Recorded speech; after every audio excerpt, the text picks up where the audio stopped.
இந்த வயலூர் பகுதியில் தான் தற்போது இந்த கடற்கரை வரும் மீனவருக்கு உய்யாதி குப்பம் என அழைக்கப்படும் இந்த மீனவர் கிராமத்தில் நாம் இருக்கிறோம். அதாவது காலை முதலே இங்கு கடல் சீற்றமானது மிகவும் அதிகமாக காணப்படுகிறது. அதாவது இவர்கள் ஒரு வாரத்துக்கு முன்பிலிருந்தே கடலுக்கு செல்லாமல் தங்களுடைய படகுகளை கரை மேல் நிறுத்தப்பட்டு அதனை கண்காணித்து வருகின்றனர். குறிப்பாக இந்த பகுதியில் அதிகமான கடல் அரிப்பு ஏற்படும் என்ற நிலையில் இதற்கு முன்பாக இந்த பாறைகளை அமைத்து கடல் அரிப்பை தடுக்கப்பட்டுள்ளது. இன்னொரு ஒரு முக்கியமான குறிப்பு என்னவென்றால், அதாவது வயலூர் வரக்கூடிய அந்த பாலாறு கலக்கக்கூடிய ஒரு முகத்துவாரம் என்றே இந்த பகுதி என்று சொல்லலாம். பாலாறு இந்த நேரடியா இந்த கடலில் கலக்கக்கூடிய இடமான ஒரு மைய பகுதியாக இது கருதப்படுகிறது. அதே போல் இங்குள்ள மீனவர்கள் இது போன்ற பேரிடர் காலத்தில் மீட்பு குழுவுக்காகவும் இவர்களை இங்கிருந்து அழைத்து செல்லப்படுகிறார்கள். அதற்கும் இவர்கள் ஒரு தயார் நிலையில் இருக்கிறார்கள். குறிப்பாக இவர்களுடைய இந்த படகுகள் சேதமாவதுதான் பெரும் ஒரு துயரம் என நம்மிடம் இவர் கூறுகிறார்கள். நம்மிடம் ஒரு மீனவர் இருக்கிறார். அவரிடம் கேட்போம். ஐயா வாங்க, இந்த புயலினால என்ன மாதிரி ஒரு பாதிப்பு ஏற்படுது, எப்படி நீங்க இதை சந்திக்கிறீங்க? குறிப்பா இந்த பாலாறு தண்ணி இந்த இடத்துல கடல்ல கலக்கக்கூடிய இடமாக இது இருக்குது. அப்படி இருக்கிற பட்சத்துல இந்த இடத்துல ஒரு கடல் சீற்றமானது அதிகமாகவே காணப்படும். இதை நீங்க எப்படி எதிர்கொள்றீங்க? செங்கல்பட்டு மாவட்டம் திருக்கலைக்குன்றம் வட்டம் வாயலூர் பஞ்சாயத்துக்கு உட்பட்ட உய்யாலிக்குப்பம் மீனவர் பகுதியிலிருந்து பேசுறாங்க.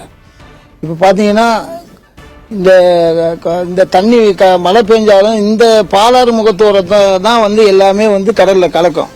அந்த டைம்ல எந்த அதிகாரி இன்னி கூட பிடிஓ ஆபீஸ்ல இருந்து அதிகாரி இந்த முகத்தோரத்தை கிளியர் பண்ணி விடுங்கன்னு சொன்ன பிறகு அதுக்கப்புறம் நாங்க வண்டி எடுத்துட்டு போயிட்டு அந்த முகத்தோரத்தை சுத்தம் பண்ணி இன்னைக்கு தண்ணி சுத்தமாவே முகத்தோரத்து வழியா கடல்ல தான் கலக்குது.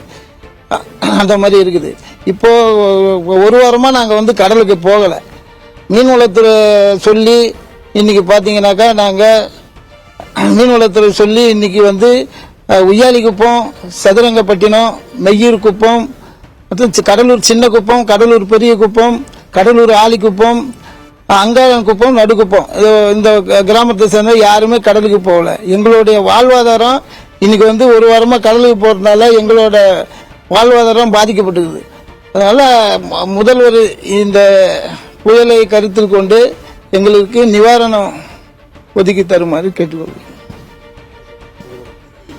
எங்களுக்கு வாழ்வாதாரம் பார்த்தீங்கன்னா மீன்பிடி தொழில் தான். எங்களுக்கு இப்போ கடலுக்கு போய் ஒரு வாரம் ஆகுது. இப்போ இன்னும் எத்தனை நாள் ஆகும்னு தெரியல. இப்போ புயல் இங்கே தான் கரையை கறக்குன்னு சொல்லியிருக்காங்க. இந்த பெக்ஸாம் புயல் மாமல்லபுரம் டு புதுச்சேரி சொல்லியிருக்காங்க. அது பொதுவாக எங்க பகுதியில் தான் கறக்கும்ன்ற எண்ணம் எங்களுக்கு வந்துட்டு இருக்கு, அச்சமாவே இருக்கு. உடனடியாக தமிழ்நாடு அரசு இதை தலையிட்டு பாதிக்கப்படுகின்ற அனைத்து மீனவர்களுக்கும் நிவாரணம் வழங்கிட வேண்டும். மீனவர்களுடைய வாழ்வாதாரத்தை மேம்படுத்த வேண்டும். புயலின் காரணமாகவே மிகவும் அதாவது மீனவர்கள் பெருமளவு இந்த வாழ்வாதாரம் பாதிக்கப்படுவதாக ஒரு கோரிக்கை வைத்துள்ளார்கள்.